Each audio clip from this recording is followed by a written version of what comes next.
All right, I think we are already live. Let me just check. We are already live. Hello, hello, hello. Cool, good to go. Okay, today we are having our session on dance and choreography. Now, I think I have already mentioned something on dance before. So today I will be focusing more on choreography. But what I can tell you is,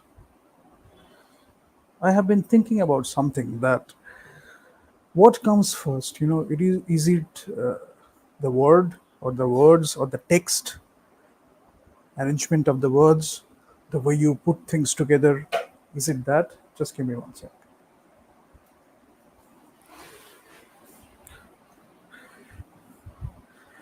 So, is it the words? Is it something you put in the text? You arrange things because choreography. If you think about choreography, it actually means your uh, dance writing. So, choreography. When you mean choreography, it actually means dance writing. And we play with the words. And this will be an introductory session because whenever we are starting a playlist, before starting the playlist, whatever we are doing is we are creating an intro. We are creating an introduction session, or where we are actually telling you what choreography is, or maybe what dance is, how dance is related to choreography, how choreography is related to dance. Are all choreographers dancers? Are all dancers choreographers? These are the questions we are focusing on, and open for debate, open for discussion. You can ask us always. contact.hokaloron@gmail.com. You can write to us. But as human beings, or considering the human element, what I can talk about is you're communicating. So you're conveying, you're communicating, maybe using words, maybe using gestures. It doesn't matter. You're communicating. So, you know, what I was thinking of is what comes first, the text, the words, or the gestures. Now, I don't know whether you have heard of movies that do not use words at all. They just use nonverbal communication, gestures, and I prefer that. I can tell you a documentary by Wim Wenders on Pina. Pina was a dancer. So if you look at her performance, you will see that the gestures, the gestures, the movements, these are conveying, these are communicating. And there have been many dancers all around the world. I can talk about the rigidity of the forms. I can talk about the flexibility of the forms. So traditional, modern aspects, social and cultural dances, folk dances, fusion, and the classical dances, ballroom, courtroom dances. Then I can talk about jazz, hip hop, tap dance, so many other things. In India, we used to have that Indian classical dance. We still have, obviously, we have. But to perform an Indian classical dance, you have to go through a different set of rituals, a different set of practices, because it's a lot of an inward journey. It's like an inward journey. You have to go towards the sadhana. You have to make yourself a human being so that you can express. There are mudras, there are gestures. It is more intricate, more more complex, I would say. But if you understand, if you make it a part of your lifestyle, if you make it a part of your daily being, or a part of your truest self, if I can say, then you can see that the you will do the sadhana, you will do the practices, but you will be reaching that place maybe sooner than other people. So words and movements, I have choreographed many times. I have given it to dancers. But you need to understand the differences between dance and choreography too. So initially, it used to be like ensembles staged by a dance staged by, or dances staged by, it used to be called like that. Then we started to use the word choreography or choreographer, literally means dance writing. Now, a choreographer, many people ask the question whether a choreographer is an artist or not. So, just like a writer, just like a composer, just like a painter, a choreographer can be considered as an artist too. Now, dance composition is one term I will focus on, because you are composing those movements, those sequences of movements, those arrangement of movements. It can be planned movements, it can be improvisation. We are coming to that later, a bit later, we are coming to that. But you understand what I'm talking about. Movement. Suppose you do this, suppose you do this, suppose you do this. Now I can do it just like this. I wanted to do this, I want to do this, I am doing this. Maybe I am feeling something by doing this. Maybe somebody else who is watching this can be part of the audience, can be part of our family members, can be part of our friend circle, whatever. Suppose we are having a discussion in our social circle, in our friend circle, we are doing something like that, we are doing something that occasionally. In India, you will see that people will tell you, are you crazy? Are you mad or what? In the introductory sessions, I am mentioning these things too. You are doing this, you are doing this, maybe you are doing this, maybe you are doing this. You are not supposed to be mad for that. You are not supposed to be crazy for that.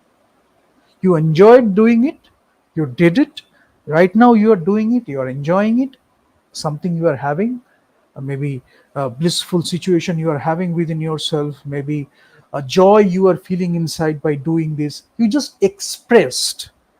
Now, you to express or to communicate or to convey, you can use the words, you can use the sentences, or maybe one person said something, you just conveyed, or maybe you just conveyed this thing to the universe, maybe not to a particular person. You felt like you did it. Now, suppose you want to create an artwork based on that. You are doing this movement, then you are involving your whole body, then you are taking it forward, backward, hard and soft, large or little, whatever you want to do. Different movements, the extensions of the movements, the dynamics of the movements can be intricate handwork, can be intricate footwork, whatever be the thing. So you are keeping all these things together, maybe a sequences of movements, an arrangement of movements. You can tell a story with it. It can be a performance. You can tell a story. It can be a performance. It can be just an arrangement, so that you are communicating something. Maybe a scene you are communicating. Maybe an idea you are communicating, you are expressing, right? So when you do that, you are a choreographer. You are an artist who just created a set of sequences of movements. Now you are including dance in that, music in that, floor patterns in that, other people, because you have the space, three dimensionality of the space you have, three dimensional space you have. You are moving in that space. In theater, we can do that because you have a stage, you have the staged dances, you have the staged choreography, so you are doing everything on the stage. Or you can take any space, you have the three dimensionality of the space. Then you have time, another dimension, the duration, you know so you started here, you are ending here. Maybe you are having begin, middle or end, three act structure. Maybe you have a two-act structure. Maybe you are going for conflict and resolution only. Maybe you are going for something else, right? You can tell a story, you can convey an idea, you can express yourself, maybe an abstract in an abstract way, right? You're conveying something larger, something more powerful, maybe something much bigger than the chores of life, but you're communicating, you're conveying, right? So um, you're not using words here, or you can use words too, you can use music too, you can do something with the words, you can do something with the words. So if you go to Broadway, if you go to opera, you see that people are singing, people are performing, people are saying the dialogues. Maybe it is having a lyrical tone, not like the normal speech, but with the song, with the lyrical text. You are doing all these things. Then you are having the movements too. So we can see that everywhere. But in a culture, when you tell that in in a small area or in a social circle, or maybe your friends are coming together, you are discussing something. Whenever we are talking about the society or the community here, we are not, when we are talking about the community or a society, we are talking about the society or community where we are shaping each other. At least in my social circle, or if you come to my place, if you come to my circle, you will see that we are helping each other out in a different way. We are nourishing each other out. So, and this is how it should be, in fact, because maybe we are creating a community. I'm keeping business aside for a while. It is there, inherently business is there, but for the sake of nourishment of the artistic soul, I'm talking about all these things. Maybe a musician you are meeting, maybe a poet you are meeting, you are understanding the essence of the poetry, the philosophy behind it, right? You're meeting a composer, you're meeting a music composer, you're meeting a person who is doing the orchestral score, or maybe a chamber orchestra, maybe a symphony orchestra, whatever be the thing. You're understanding the essence of it, you're understanding the philosophy behind it, you're doing a great artistic conversation. We will do that in Artists Heaven, so you will see. uh, but there is a craft to it. Technique, there is a craft to it. We can do the artistic discussions, we can do the philosophical discussions, but we cannot ignore the craft too. Maybe you're learning the craft to break the rules. So you need to know it more, because when you are performing, when you are communicating, people are getting mesmerized by your performances. But you understood the craft as well. Maybe different people had their different styles or techniques, but when you did that, you learn from each and everything. And then you came up with a performance, then you came up with an artwork where you uh, put a lot of different things, diversity, you put a lot of different things, but again, coming to that, the cohesiveness of it, everything is fitting together. Or maybe you want to express that chaotic element, or maybe you want to express that chaos. So maybe everything is there, but there is no harmony. There is no cohesiveness. There is no cohesion in it. There is no coherence in it. So what you do is things are falling apart, but still you are doing the movements. Still you are doing the expressive styles. You are expressing still. So depends on the circumstances, depends on the situations, depends on the artworks. Maybe in one artwork you need this, you require this, that's why you're going through that process, you're going through those elements, you're putting those elements in a different way, you are arranging those elements or components in a different way. Maybe in another work it can be completely different. Or those two artworks can be created by the same person, because we all have the homeostasis or the balance in us, we have the chaotic element in us too. So we understand chaos, we embrace the chaos, and and embrace the balance too. We embrace the homeostasis or the silence too. So maybe one artwork is demanding that, maybe another artwork is demanding something else. So depending on the artwork, we are doing all these things. So we can do that.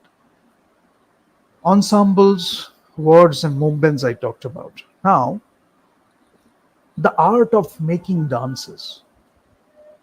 You can gather, you can organize the movement into an order in a pattern. As I said, you can have an order, you can have a pattern to it. It is saying something. Maybe individually it is saying something, the movement. Maybe when you put things together, the synergy element of it, the sequences you're putting together in one way, that is conveying something. And if you can put the same sequences in a different way, maybe it is conveying something else. Can be open for improvisation, open for discussion. You can do that, but you understand the nitty gritty of it, you understand the elements of it, you understand the craft and the art of it, the philosophy behind it, then you can play with it. Or maybe you don't understand it at all, but you respect the feeling that you are getting by looking at the performer, by staying in the audience, by staying on the stage, by performing yourself. You can do many things, you can switch roles, you can do a lot of things. You can be a part of the audience where you're enjoying the performer, you're enjoying the artist. You can perform it yourself, you can direct it. Maybe the movement director is there, the director is having the vision, the director is guiding the movement director, and the movement director is guiding the dancers. Sometimes the dancers can be the actors, or the actors can be the dancers, so the movement director is guiding them, maybe with your presence or maybe without your presence, because you have conveyed the vision, and they are practicing, the movement director is guiding them, the choreographer is guiding them, then they are performing it in front of you, and you are telling them whether it is matching up to your vision or not, whether it went beyond your vision or not, it is helping in a different way, it is helping in a greater way, or maybe it is not helping at all. So they need to go through some changes, they need to go through some improvisation, they need to go through some minute deviations, maybe. You can do that. So you can be the authors of the artwork, you can be the owners of the artwork. So just like the writers, composers, painters, you can create an artwork where you are actually putting things together, maybe in a planned way. Sometimes you can go for improvisation. Okay, so I am not keeping everything related to one word only. Rather, I am talking about the philosophy of it. Rather, how you should play with those elements, how you should think about it, because there is a term behind it. Yeah, the things you are doing, there is a term for it, but you can do more. You can extend the profession, you can take the profession in a whole new level altogether, and you can do that when you understand that. Because if you don't understand the fundamental thing that we are communicating, or we are conveying something, we are expressing, we are conveying, we are communicating, if you don't know this thing, then maybe you are stuck. you know the more you understand it, you're not doing it for people at all, maybe you are doing it for yourself, but whatever you are doing, you're communicating something. Now again, depending on the interpretation of the people, it can have another meaning. So abstraction, or you can go for the concrete approach, you can do many things, but I always tell you to respect that feeling that you get by looking at the performer and by performing yourself. Because when you see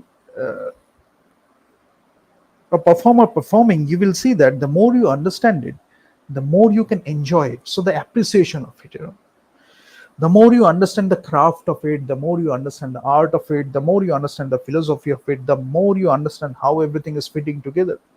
You can enjoy the performance, you can enjoy the performer, you can enjoy the talks the performer is giving, the discussions the performer is having, maybe individually or maybe with other people, because you went through that process, you went through that path yourself, so you can relate a lot more, you can enjoy the performance a lot more. When you are teaching, you can do a lot better.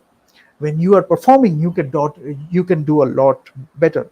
Now you can be a teacher and a performer, you can be only a performer, you can be only a teacher, you can be a documentary filmmaker who is so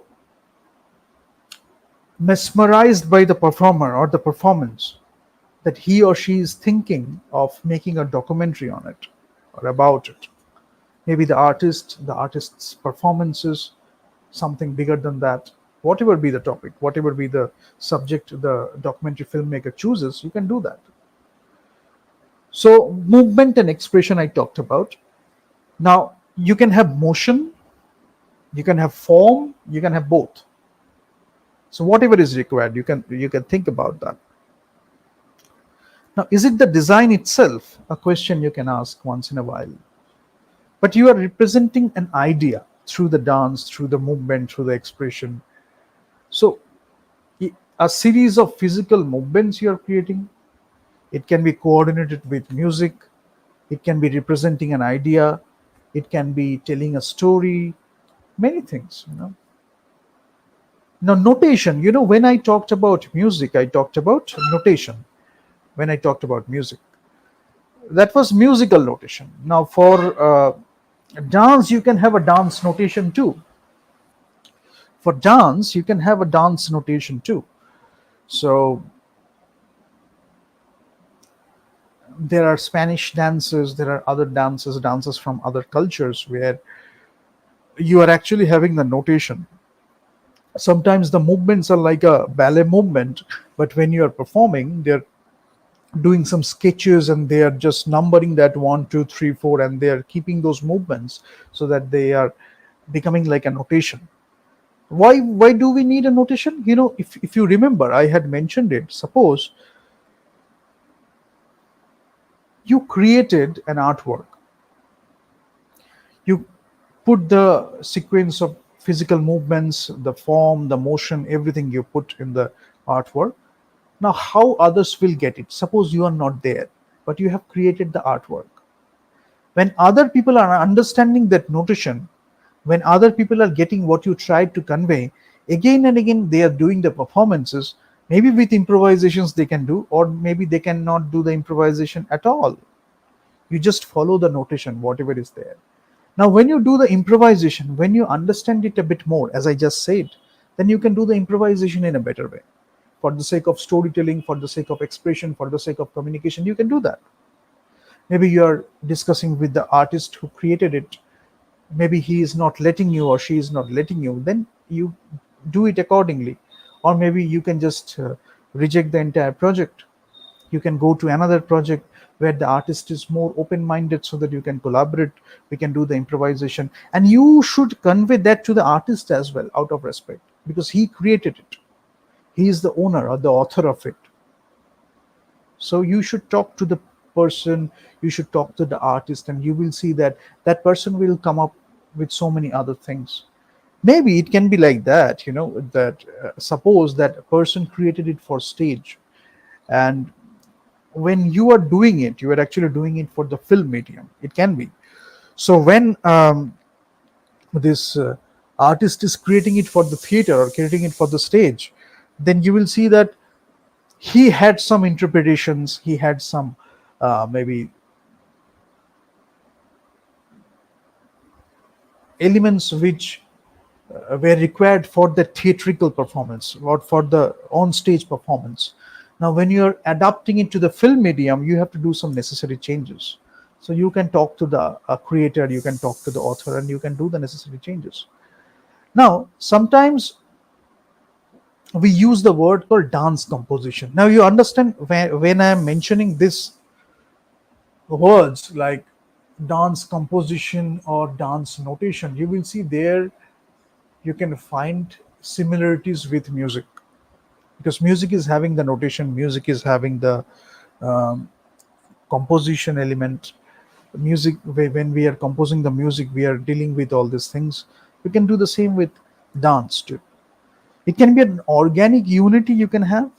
There can be rhythmic or non-rhythmic articulation, theme and variation. When I'm talking about improvisation, simultaneously I'm also talking about theme and variation. So there can be a theme, there can be variation, there can be improvisation, there can be repetition of patterns. Maybe when you're repeating the thing in a different way, it is having a different meaning altogether depending on the context. So you understand the context as well. Then you can have better discussions to other artists. When you are making a documentary, the more you understand it, the more you feel, the more you feel the truest element of it, the more you feel the truth of it, the more you feel the human element of it. You can bring so many things in the documentary. It will guide you through the process of interviewing other people or other artists. It will guide you through the editing process. It will guide you through the way you put things together, how you arrange the sequences, how you arrange the things together. The sequences in terms of the actual movements and expression, where you are actually looking at the performances. And in the editing table, you have the components too, like the shots are put together in such a way that it is communicating something bigger than the individual shot, you know so that is something you can do. So innovative movement ideas you can do. Concert dance is there. Now, space, shape, time, and energy. It can be an emotional context, it can be a non-literal context. As I just said, you can just believe, and you can just trust your feeling, you can trust your instincts, and you can go for it. Because as an artist, it is tremendously valuable for you to trust your instinct, to trust your craft, to trust your artistic endeavor, to trust your artistic exploration. You have to trust all these things if you want to be a greater artist. If you just want to call yourself an artist, if you just want to call yourself a celebrity, that's a different thing altogether. But whenever we are talking about topics or subjects in Hok Aloron, we are thinking that you really want to do something great about it. It is not just for saying that I am a celebrity, that's enough for me. As long as people say I am a celebrity, people maintain my stardom, or I maintain my stardom, and people go with it, then I'm happy. I'm not talking about that. That's one aspect of it. You're a celebrity, you are a star, that's okay. In Hok Aloron, when you come, we keep that aside for a while. How we can nourish ourselves, how we can nourish each other, how we can have great discussions, how we can enhance ourselves as a human being, as an artist, as a craftsman, how we can improvise our technique, how we can go for a different philosophical exploration. I am taking the decisions ultimately, but maybe because of these discussions we went through a philosophical journey, or maybe a different exploration, or maybe a different innovative technique, or maybe a different innovative path we went to, so that we could gather so much more from inside. An inward journey we took, it can be. And there can be so many other things, because ultimately you have your physical apparatus, your body, and you have your performance, you have your body and voice, the realistic performances, the naturalistic performances, the naturalism and the realism of it, the truth of acting. You are surrounded by artificial acting, but you believe in the truth of acting. You can realize what is the truth in acting. You can realize that in other actors, different situations, how they are bringing it in a different way, or different ways how they are bringing it. You can understand all these things, because if you really get it, if you really understand it, you will see that in different situations, different films, different context, different ways of telling a story, and they are bringing different performances, yet all those performances have that sense of truth in acting. You can do that, you know so contemporary dance, we can talk about jazz, hip hop, folk, techno, K-pop, religious dance, and you can do the combinations of this. So I will also talk about fusion in Hok Aloron, because suppose you are understanding the classical dances, suppose you are understanding the traditional dances, you are not ignoring that, you are not respecting that. Maybe because of one culture you are conditioned in one way, but you are free to break the shackles. You can learn from other cultures, you can communicate it to the other cultures so that they can get something from it too. A great discussion we can have always together, not that like a frog of well, but rather we are nourishing each other. Maybe one person is stuck, we are helping that person, or he or she is helping himself or herself, but we are being a catalyst maybe to take that journey, or to do it in a better way. Fusion, why I talk about fusion, because to do a great fusion you need to understand the elements which are making the fusion happen, the individual elements. And when we are took the individual elements and we are putting everything together in a performance, you will see that we are having the fusion, which is the synergistic element or the synergy aspect of it, something more than the individual elements combined. So suppose you have the social or cultural or a folk dance, right? And you like a classical dance, and then you want to do a different kind of dance which you felt can be very modern, or maybe very uh, alluring for the youth. You can think of that. Or maybe you are enjoying the dance by doing it yourself. So you mix everything together. You have the classical elements, you have the folk elements, and then you have your own X factor, or you have your own extra elements. You create a dance, you create a choreograph, you can create an artwork, and then you can choreograph, you can give it to other dancers. Maybe you're creating a dance notation for that, so you're doing a dance composition. And when other dancers are performing, they are performing it, um, it is a dance created by you, you are the author and the owner, but they are performing it each and every time. It's a different piece altogether. Maybe one person is doing it there in such, in a different way. In one place they are doing it in a different way, in another place maybe they are doing it in a completely different way. I won't say, because you have the dance notation. I mean, you have a lot of flexibility to play with it, but sometimes you need to respect the integrity of the artwork itself. So that is a part of being an artistry. So that is a part of your artistry, or that is a part of being an artist too.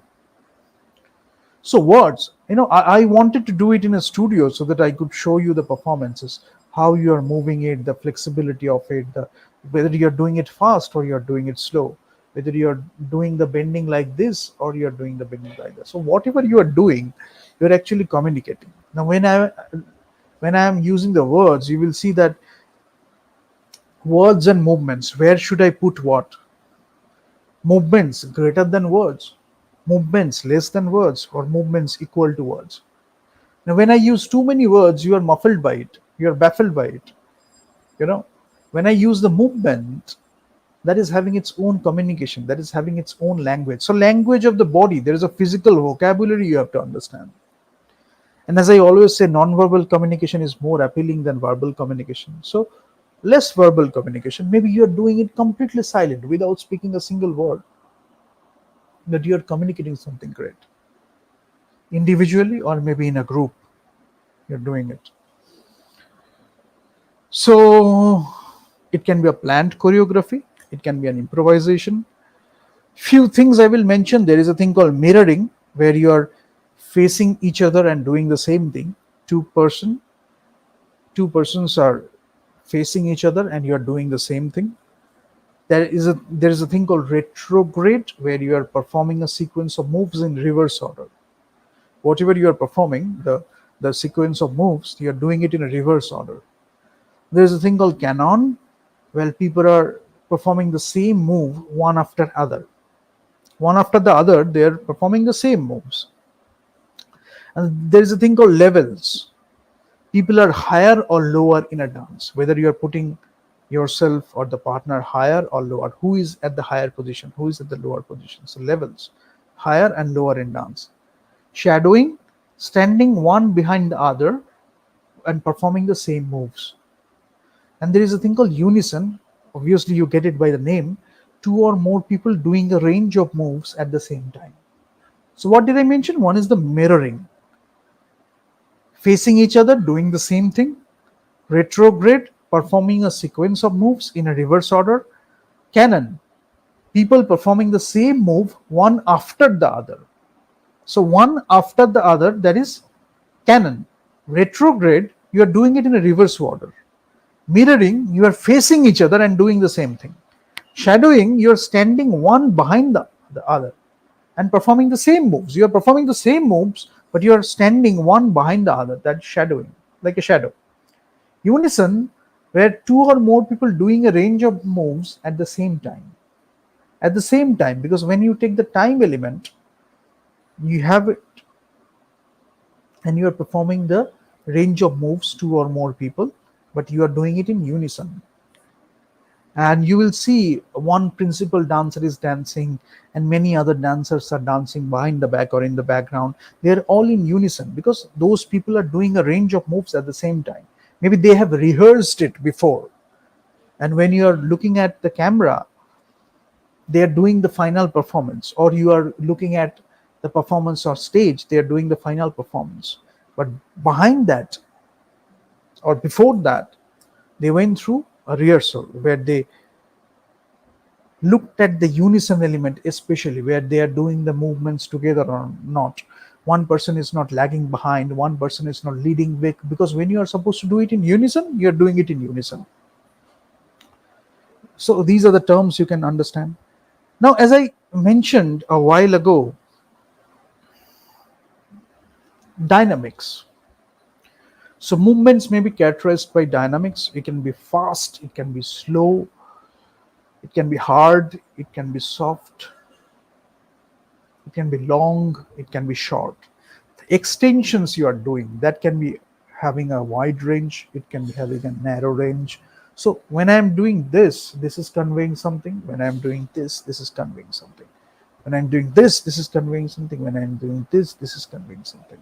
When I'm doing this is conveying something. When I'm doing this is conveying something. So each movement has its own language or communication.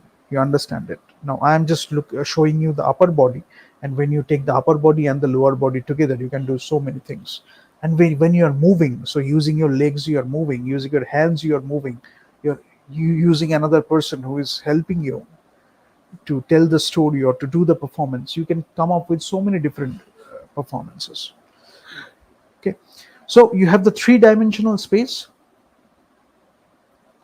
another dimension time, and the capabilities of human body, the physical apparatus, your body, you have that. Then you're using your voice different ways, or maybe you're not doing anything. Sometimes you see that people are just dancing, they just did the performance, they just followed the uh, choreographer, and they did the dance, and then we did a song behind it. We put a song, or maybe we put a music, and they just danced. So while they were dancing, they could have done it with a music. Then we could have used a different music. So all these things, you understand what I'm talking about.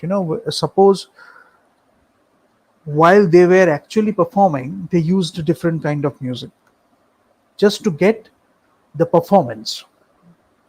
But while you are putting it in a different project, or where it is supposed to be put, you're using a different score altogether. It can be like that too, because that music helps them to have that situation to give that performance.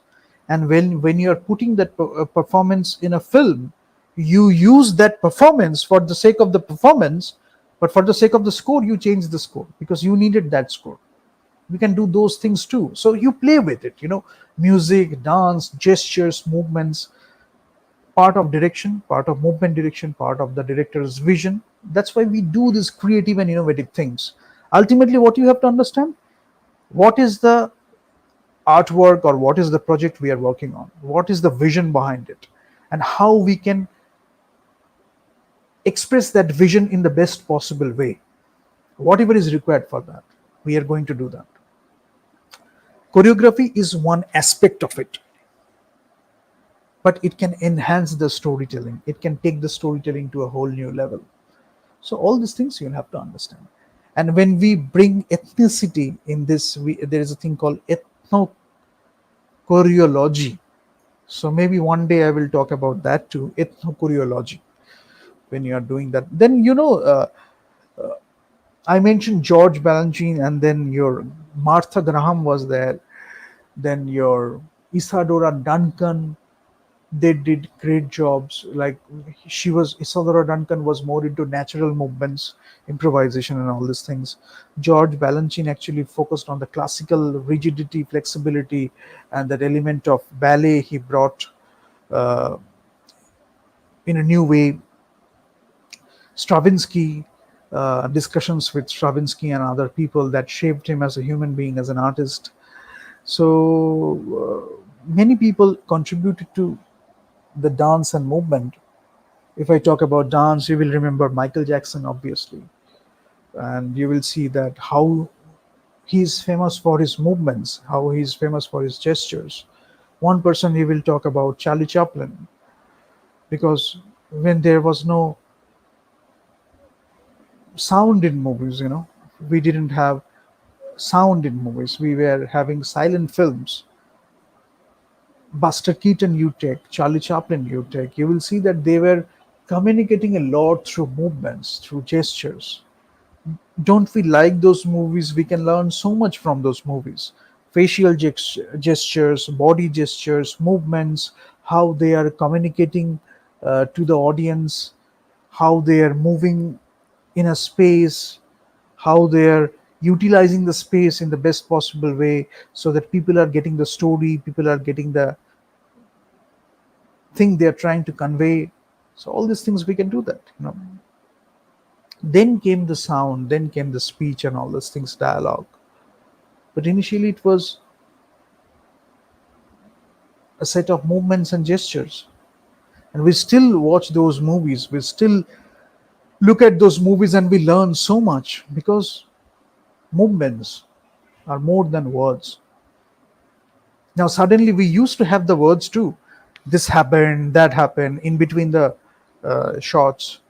But still I will say movements constituted a huge part of it. you know so proxemics, gestural language, social codes, when you are dancing in a social or cultural context, obviously you will have some social codes. And when you are creating something avant-garde or something very innovative or creative, from that you will see that you are understanding those things and you are breaking those things for the sake of that performance, for the sake of that artwork. you know but that human element you need to understand, otherwise how can you do all these things? So physical vocabulary I talked about. There can be movement pedagogues who are dealing with the pedagogy of movement, gestures, and there are practitioners, dancers who are actually doing it. So people who are studying it, they are doing the research based on that. People who are actually practicing it. And if you can do both, because when you are actually performing it yourself, when you are actually directing it, performing it, you are learning a lot more. So more than the only theoretical experience, you can go for these things yourself. Maybe you are not doing it professionally, but you are doing those movements so that you are gathering information and wisdom from that too. So there was Laban's movements. So Laban's movement, if you go through a lot of things, you can learn from there too. Michael Chekhov did a lot of things. Then you can have discipline and you can have spontaneity.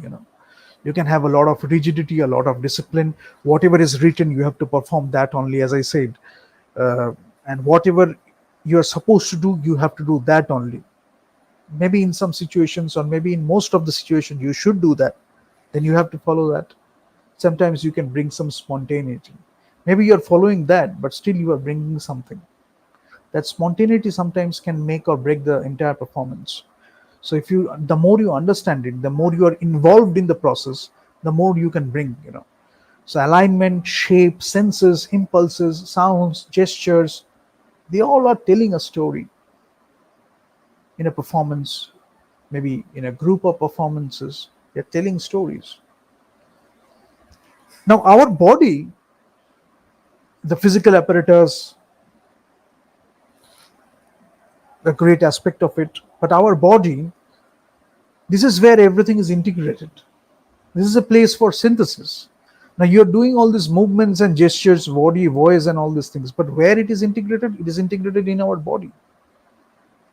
You know, so then we are communicating, we are expressing, and people are getting mesmerized by our artworks.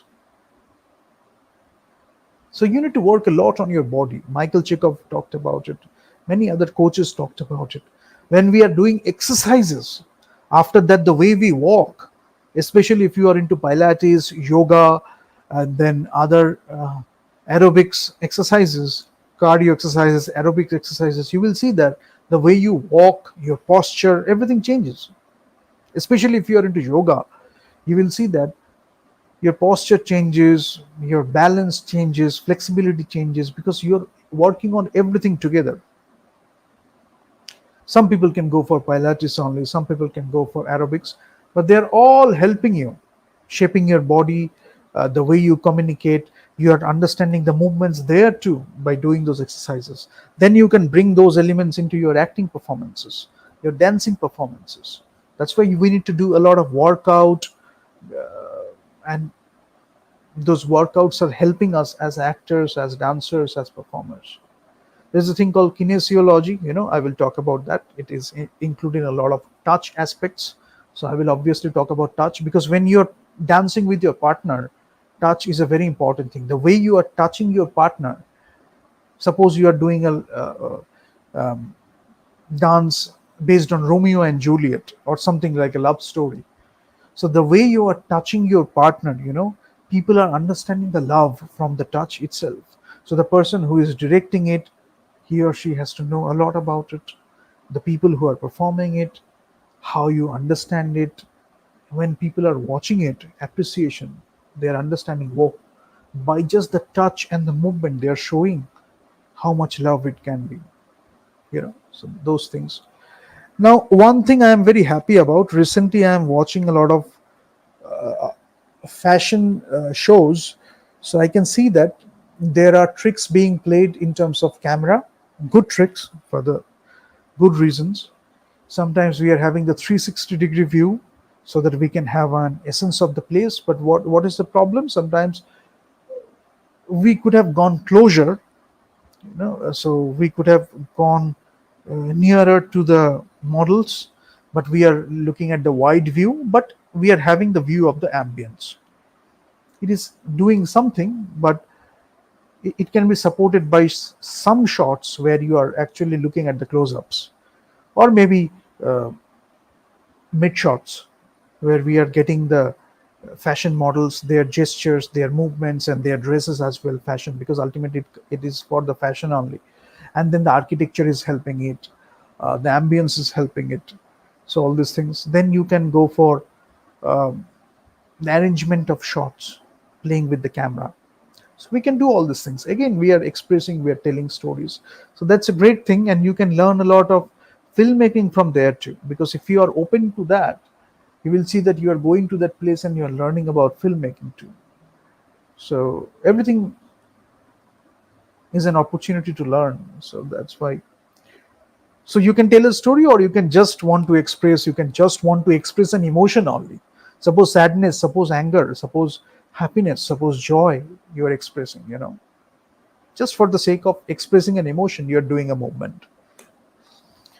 So stage directions, descriptions of formations, steps, counts, leadings, all these things we can do. But you will see that dance and architecture, movement and architecture, there is a relation.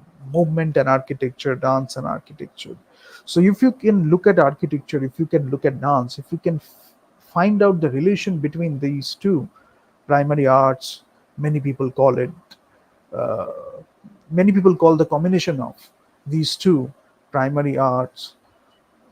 So you will see dance and architecture, the human body, the human movement, the space you're having. So how it is telling a story, or how it is conveying something, a communication. Then dynamics I talk about. But you will see, when we are not using the words, just meditating in silence, we can do a gesture, we can do a movement where everything is condensed. And non-verbal language, non-verbal communication, it appeals to us more. So after this, I will show you one trailer of a documentary. You will see we are not just using words. We are not using words at all. In fact, we are just looking at the movements. We are looking at the gestures, and you will see that how the communication is happening. Right. So when you are an actor, when you are a dancer, when you are staying in front of the camera, when you are putting yourself in front of the camera, you will see that you are preparing yourself to be in front of the camera. You can prepare yourself to be on stage. And these talks I'm not talking about, because these are not auditions, or these are not acting performances. These are knowledge sharing, in one word, if I say, but something more than that. But if you want to use one word or a set of words, it can be knowledge sharing, or a discussion we can have. You can go through your own exploration, and you can ask us questions. We can do a session together. We can do a session based on your question itself. So it's a very open forum. You can ask your questions. You can mail us the questions, and we can take it up. We can guide you in any way. We can guide you in any way, so that you can be a better artist. You can be a better craftsman. You can be a better, this professional. Obviously, always that is there, a professional. But again, I will mention one thing. When you are an actor, when you are a dancer, or when you are an artist, you have to respect it first, because you have to respect it a lot, especially in India. The situation in India is like that. when you are doing those innovative performances, when you are going through that innovative or creative processes in India, the culture has been made because of mainstream, because of some other reasons. It has been created in such a way, when you are doing those creative techniques, when you are doing those innovative techniques, people will level you as crazy people, mad people, but still you need to respect yourself first. You need to respect your art or craft first. So you need to respect it more than others do, and you should not succumb to other people's opinions. You should have that artistic voice no matter whatever you do. We are doing the introduction of choreography today. We can do more videos, some other videos regarding choreography and dance, and how everything is fitting together. But you have to respect yourself first, because it is your voice. Even if you are doing it through gestures and movements, it is your own voice, your own style, something you wanted to create, like a painter, like a composer, like an artist, like a uh, writer. So you can become a choreographer too. So people cannot decide what you should be. You love being a choreographer. Oh, I will share a trailer of Billy Elliot too. It's a great movie, so you can understand. You can be a male dancer, but social criticism and so many other things. Why are you going into that? There is no success in that. All those things you will listen to. You know. So ultimately, you have to trust yourself. You have to believe in yourself, because the moment you will be successful, they will flock around you to take your autographs, or they will flock around you to do phony smiles, fake smiles, and they will flock around you to praise, flatter, actually flattery, but it might be like camouflaged as praises. So you will see those things happening. That is also a part of artistic journey, because they don't look at the struggle, they don't look at the intense hard work we do, they don't look at the intense practices we do. Rather, they are always going for criticism, because we are doing something more, we are doing something greater, we are doing something which is already not there in the society. If it is not there in the society, in the culture, so the resistance is hard.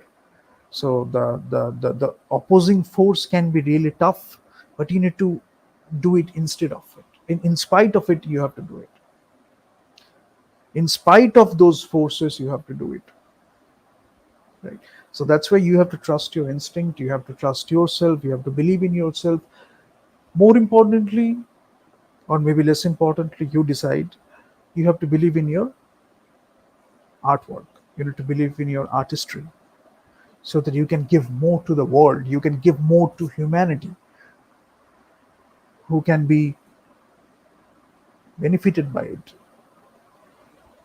Not because of some people who try to criticize you. They maybe do not matter. You know, maybe they don't matter. They don't even count. They don't even understand, but still they are doing criticism, because the moment they are doing the criticism, that might give them a sense of boost in the ego.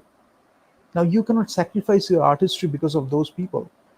Ultimately, time will pass and you will become frustrated, you will become depressed. You could have done this thing. You could have done this thing, and by this time, maybe you could have been someone, a great person, a great artist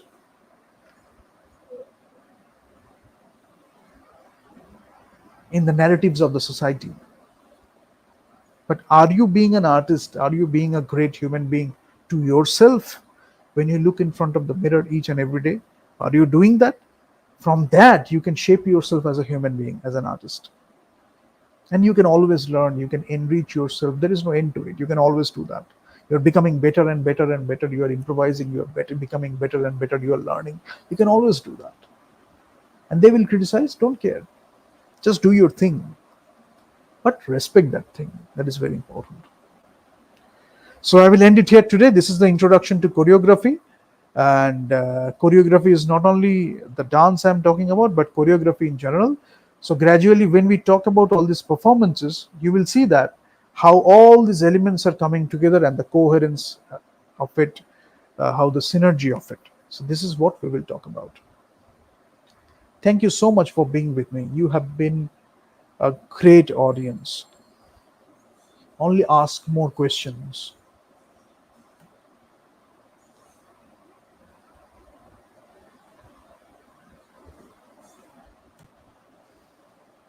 Press the bell icon on the YouTube app and never miss another update.